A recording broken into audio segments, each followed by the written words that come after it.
Right, I'm here with in Alexandra, with my brothers here, Tshepo, my main man who works on my car, and his brother Percy. We're going to be doing some work on the Land Rover before he goes on an overland trip. The two jobs I want to do are the injectors and the EGR. They're basically to improve the fuel economy of the car and increase the power, and we'll come back to that. The first one is the injector. The injectors, basically what happens, you have a small copper washer at the end of the injectors, and they, under the heat and pressure, they start to bend and they let oil back up. Eventually down the line you'll get a misfire on one of the injector seals, one of the injectors, sorry. But we're doing a preventative job, and it eventually helps improve fuel efficiency as well, cleaning all that up, making sure the injectors are firing properly, getting rid of all the carbon build-up as well on the injectors, cleaning up the tappet covers, the seals, all that sort of thing, replacing a lot of the seals as well.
So the second injector got stuck in the cylinder in its seat.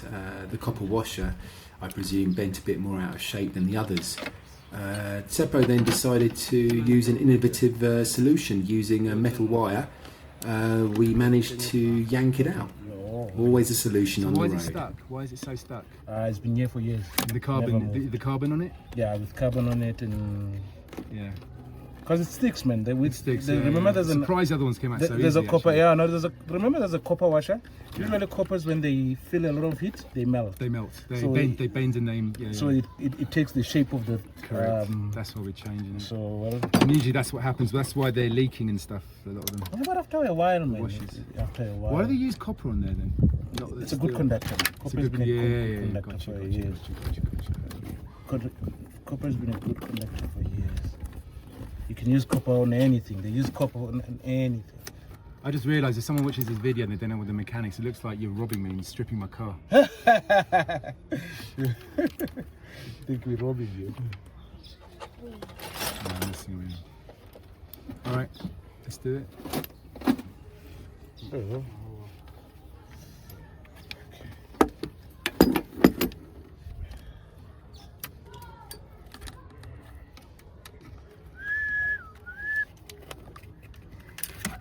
There's no easy way of doing it. So what? Okay. So what are you actually doing there? You just Yanking it, which is yanking it. out. Yeah. And that's not going to damage your tip. No, I'm far away from it. Far away from it. That's the easiest way of putting it out. Yeah. Is there no grease you can use? No grease.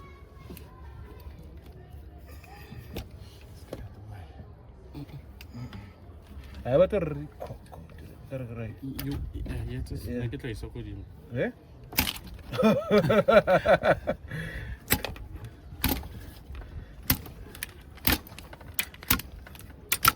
That's interesting.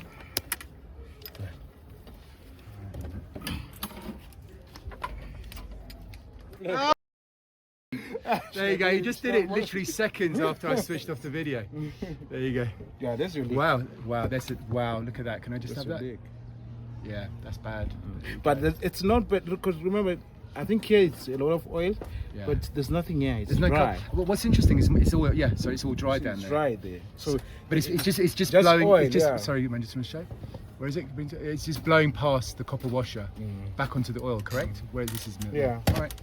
Let's clean them up. Yeah. Wow. Look at that. That is a leak on number. What number was it? That's number 3. Number 3. Number 2. Number 2, yeah. Number 2. Number 2 was the one causing problems. Look at that blowback on there. Look at the oil. Cool. Let's get that cleaned. Okay, we're going to clean these up. These are all the injectors now. You can see all the grime on there. Let's take that off. What Tshepo used to take it off, to yank it out. The reason he had to yank it out is because these copper washers at the bottom here, they get in the heat, they get welded. You can see it's actually almost welded on. They expand and contract, and they get malleable, and they obviously melt a bit. So now what's happening is that the oil is blowing back up the injector, and eventually you'll get a misfire, but obviously within the early stages. So before a long trip, it's good to clean that up, and it will improve fuel economy as well. Let's get it done. So just putting a bit of injector cleaner on there. Brake fluid, brake cleaner, carbon remover. This is an old one. Tshepo's got the other one. So I'm trying to make use while he's using it on the, to clean out the carbon on the EGR valve. I'm going to use this one. It's a toothbrush. What do you need?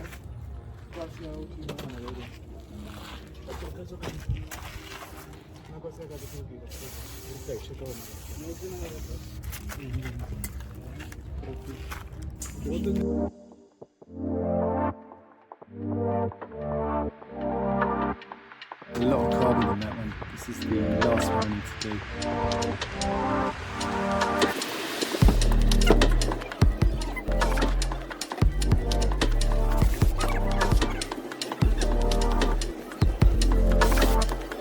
Ooh, never touch that end. Be careful with the end.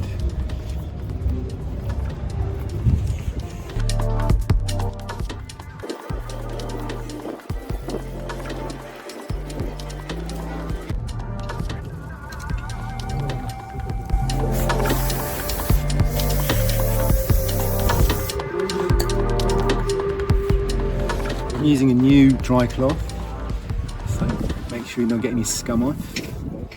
Cleaning up, that's really nicely cleaned up, this one. Then we're going to use a pair of pliers to gently ease this one off. Shit.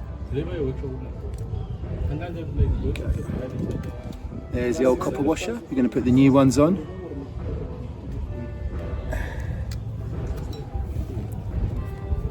Just make sure the end is down there where the copper washer used to be. Clean it properly.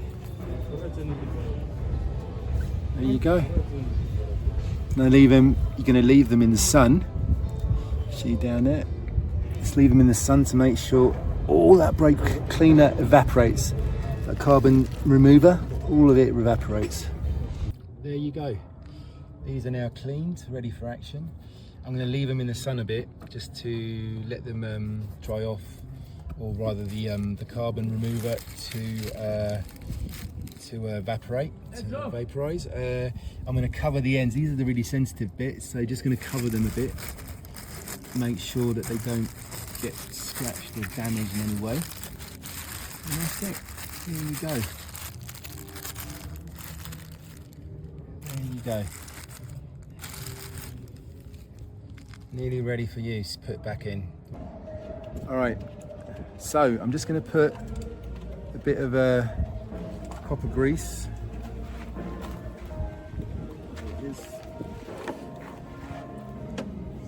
On the inside of the copper washers before I put them back on the injector. Shit. Maybe I've got some on the top. Is that a problem? Wipe. That's fine. These things are hot, man. That's it. They're hot. Yeah, they're hot. Why don't you They may be use a hot. cloth? That's a new copper washer. And Tshepo's right. Why don't I use a cloth instead of burning my hands? Yeah. As ever. Always right. Better than YouTube. Tshepo. Percy here is just cleaning the cover with paraffin, and So instead of using a brake cleaner carbon remover, we're just using paraffin. It's a much quicker job. Are we going to burn it off or just let it vapor? No, we're gonna Okay. all them will burn. I thought there's a new Alex way of doing things. Alright, cool man. So Tshepo is now putting on the seat cleaner, the injector seat cleaner. You drill it in, you put it into the injector holes, and you basically clean out the injector seat of all the carbon and the oil build up. Clean them up and then put the clean injectors backs with the new copper washers on, hopefully. Oh, what they're doing with this guys. So why would they give me a wrong one? We just need to find who sold it to them. I know something to me. We find him and we mug him. Ah, the Alex way. I love it. Maybe I should take you next time. Just be my diplomat. Be my. Because they hear my accent and they mess me over. Yeah. Find him and mug him and say, this is for selling us. You see, can I just say though? Can I just say, Tshepo, I just want to say, I'm in Alex, and these are the best mechanics. Yeah, I get messed over by the Land Rover dealerships. And everyone goes on about the respectable ones. This is where I get the good mechanics. Just want to know. Well, Tshepo's cleaned out the. You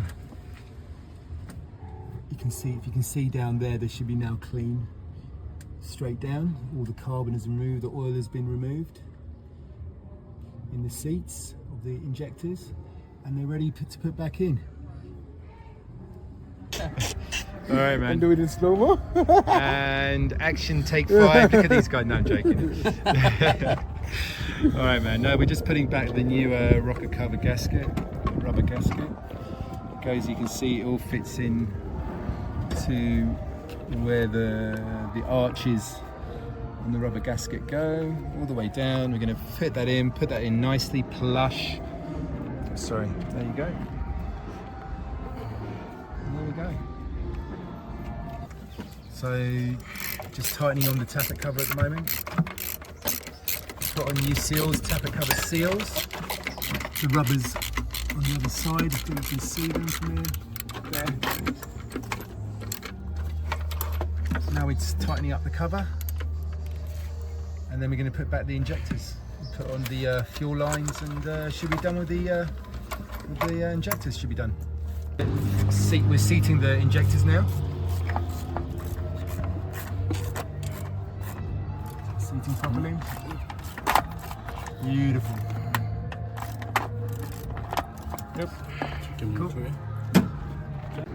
Okay, so we've changed the O-rings on the return valve for the fuel for the injectors. Percy's also cleaned the inlet manifold of all the carbon and sludge that was there before, and Tshepo is just now about to tighten the injector bolt clamps, the stretch bolts, the injector bolts, by 6 newtons per meter. You should hear a nice healthy click when he's done. Okay, so we're nearly done. Just tightening off the fuel lines, putting back the sensors, and that's about it really. There we go, man. Sorry you missed that, but we started the engine. We took a few cranks to start it, but you just keep turning. On these Pumas, they're self-bleeding on the fuel, like we said before. So we just had to crank it a few times, and it started just fine.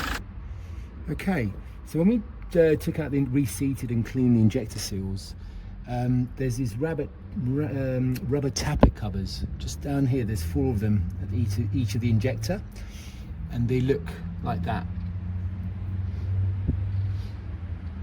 Okay, now there was a big leak around the new one. We only changed one in the end. We only had one actually. I only had one. I've got the other 3 with me just in case. We only thought one looked dodgy, so we just changed one. But the one we changed was leaking fuel. So it was leaking past the injector, obviously past the injector seats onto the tappet cover itself, and obviously past the seal. Now the reason that is a little trick that I was told that I never knew before, is that each of these rubber seals has one of these little O-rings It's actually metal, you can't see it. It's like a metal springy O-ring, and they're actually made to manufacturer's default. So they're made for all, you know, the company that makes them just mass produces them for all car makes, and doesn't size them up. Doesn't size them up for each brand. So on the Land Rover, on the Ford Puma engine, these things are a bit smaller. So what happens is you pop them out. There's a little hole where you pop them out, and then you just cut, and then you there you go, I can see it from here actually. I think it's around there. Anyway, so you pop them out, cut it a little bit, and then put it back in, and then put it back on the outside of the tappet cover seal. And then we put that in, and now it's absolutely dry. So yeah, one little thing is you have to adjust the O-rings on the tappet cover seals, or it might leak fuel, because they're made to manufacturer's default for all car brands, and it's up to you to resize them for the correct size for your injector seat. So we are done for today. We've managed to do the injectors. There was a lot of oil and carbon, so I'm really happy and chuffed. We did the injectors, got them out, cleaned them, put new washers, seals, rubber gasket. That's a really good job. So yeah, all in all, a good day, man, for a Land Rover. Typical day fixing a Land Rover. The grill that Tshepo bought broke. We're thinking about putting in a steel mesh, so, you know, out of one problem comes another solution. So that's what I love about Land Rover, There's always a solution, and usually it's better. See you next time.